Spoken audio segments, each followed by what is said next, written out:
আজকে সকালে 9টার দিকে দিনটা এরকম অন্ধকার করে ফেলছে যেন দেখে মনে হচ্ছে এখন সন্ধ্যা 7টা বাজে। তখন আমি দৌড়ে আমাদের কবরস্থানের রাস্তায় যাই এবং এই ভয়ঙ্কর সৌন্দর্যটা ভোগ করতে থাকি। এই জিনিসটা দেখে আমি একটা জিনিস বুঝতে পেরেছি, প্রকৃতি যেমন মারাত্মক সুন্দর তেমন আবার মারাত্মক ভয়ঙ্কর। আমি অনেকক্ষণ এই জায়গায় দাঁড়িয়ে কালো আকাশটাকে দেখতেছি।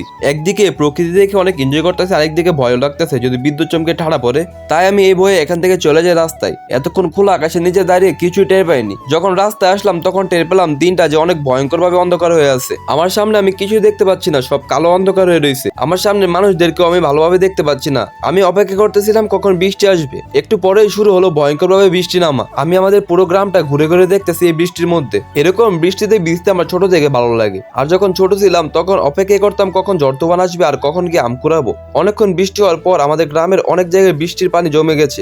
আমাদের বাড়ির সামনে একটা পুকুর আছে, সেই পুকুরের অনেক জায়গায় ভেঙে যাচ্ছে এবং মতিন যেটার বাড়ি পারু বৃষ্টিতে ভেঙে যাচ্ছে। ফাইনালি এখন বৃষ্টি শেষ হয়ে গেছে আর আমাদের বাড়ির সামনে অবস্থাটা দেখেন, পানি জমে একাকার। এখন বৃষ্টি শেষ হওয়ার পরে জামান মামা এবং কায়াম জেরার সাথে বের হয়েছি তাদের জমিগুলো দেখার জন্য।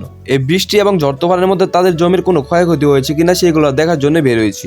বৃষ্টি শেষে কিন্তু জমিগুলো দেখতে ভালোই লাগতেছে। এখন হচ্ছে ধান পাকার মৌসুম, পুরো জমি জুড়ে সোনালির রং ধারণ করেছে, তার জন্য আরো বেশি ভালো লাগতেছে এই পরিবেশটা। বৃষ্টি শেষে এখন শিয়ালও বের হয়েছে পরিবেশের সৌন্দর্য ভোগ করার জন্য। আর আমাদের কবরস্থানের উপর থেকে ভিউটা দেখতে কিন্তু জাস্ট অসাধারণ লাগতেছে। আজকের ভিডিওটা এই পর্যন্তই। যদি ভিডিওটা ভালো লাগে, যদি ইউটিউব থেকে দেখে থাকেন তাহলে একটা সাবস্ক্রাইব করে পাশে থাকবেন এবং যদি ফেসবুক থেকে দেখে থাকেন তাহলে একটা ফলো দিয়ে অবশ্যই আমার সাথে থাকবেন।